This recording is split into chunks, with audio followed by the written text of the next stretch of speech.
As of right now, I have 6,247 words written in my first draft. We left off last time with me talking about writing the very first day and how far I got. I got through the first chapter, and then I kind of just like rewrote it a bunch of times because I realized that like writing for film and television and screenplays was very different than writing like a novel. So that's when I stopped and I made all these like writing cheat sheets. I referenced something in at least one of these probably every session that I sit down to write. Writing that first chapter, it was just like the idea. I didn't really know who the main character was yet, but I knew that this is like how I wanted it to open. I just kind of wrote it to like get it out. It was honestly so eye-opening because it made me realize that like, for one, I needed more information and figure out like who these characters are, why it matters to them. Obviously like figure out the theme, which is really important. But it also made me realize that like you don't really have to have all that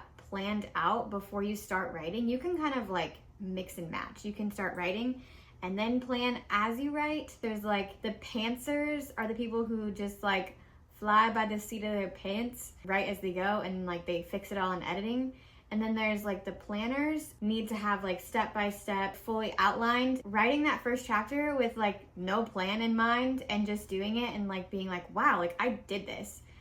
I could see like where the pantsers come from. But I'm definitely a planner, and I know this because when I tried to start writing like scene 2, I was kind of lost, and I was like, okay, even though I've rewritten scene 1, knowing like who the character is and why this happened and why it matters to her, I still didn't like have a full plan. So that's where the outline came in. My outline does follow like the 3-act story structure, which is pretty much the same as like the story arc. I'm sure you've seen this in school at some point in your life.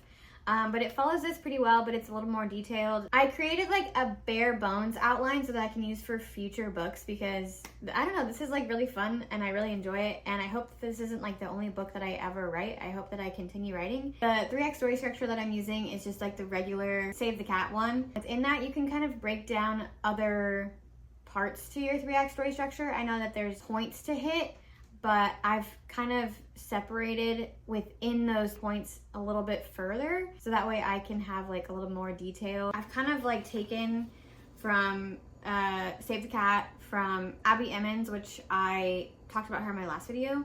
If you haven't heard about her, please go visit her channel. She doesn't know me. I don't know her. Hi. Her page is such a huge resource and I use it all the time. She has like her own version of the 3-act story structure. I like her version to follow because it's more character driven than plot driven.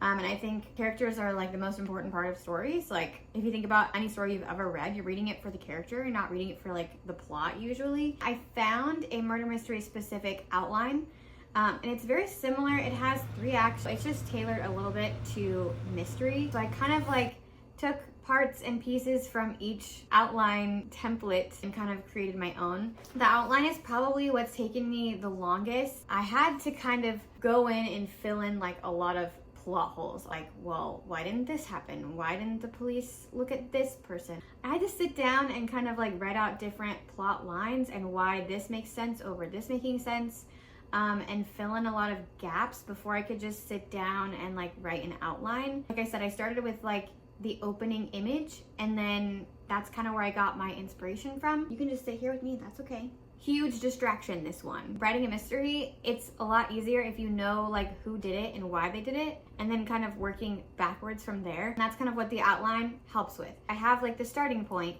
and I have the murderer. I know who the murderer is. I know why they did it, and I know how they did it, and I have like their backstory. Now I'm bridging the gap between the beginning and the end, and so that's like the fun part in the middle. What I'm using to write in, when I first started, actually I was using Pages because I'm a Mac girly, but I realized very quickly that this was gonna get very complicated and difficult. I found a lot of videos on Scrivener, and that's kind of what I was most drawn to. I like the interface, I like all the features, all the capabilities. I like the simplicity of it, but like also the complexity of like how personalized you can make it and how you can fine tune everything. I have an iPad with an attached keyboard. I decided to buy the iOS version over like the laptop version because I take this with me everywhere, whereas my laptop, like I don't use it that often. With the iOS version, I have it on my phone. If inspiration hits me in a moment where I don't have my iPad with me, I can just get on my phone and like it uses Dropbox so that you can like keep all of your stuff together. You have a version that's like to go. I think eventually once I get further into the writing process, I may want to switch over and like purchase the one for my Mac as well, which they all three like talk to each other in that same exact way. That's what I use for writing. I am still working on the outline itself, mostly because I have debated using a dual timeline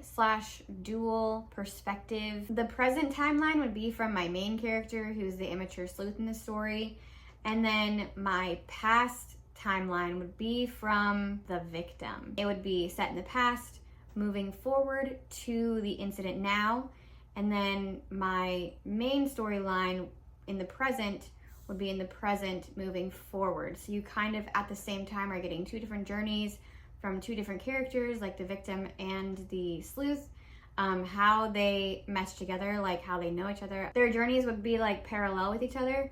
I've gone back and forth on this so many times if I should just use the one point of view and the one timeline and use flashbacks to show like the victim, or if I should use the dual timelines. I haven't like quite figured it out yet. I'm not sure if I'm gonna get there through just writing more and figuring out my characters more, or if I just need to like search deep within myself and see which one's gonna be like more compelling of a story. In my next video, I'm gonna talk about how I'm using note cards and scene cards to plan out my outline. The scene cards are gonna be a huge help for me with like planning each and every scene, chapter, whatever, within the 3-act structure that I've kind of built for myself, for my story, for my characters. It's gonna make writing the book so much easier. My goal is around 65,000 words. Give and take, push and pull. Mysteries kind of vary, but generally they're around 65,000 words. I have written 7 chapters. 6,000 words is about 1,000-ish, give or take, words per chapter. Of course they vary, but my outline still isn't like solidified because I'm still having my internal battle, which method of telling the story is going to be the best. That's where I'm at. Stick around if you want to see the next part of my plotting and planning, which is going to be using the note card method for the rest of my outline. See ya!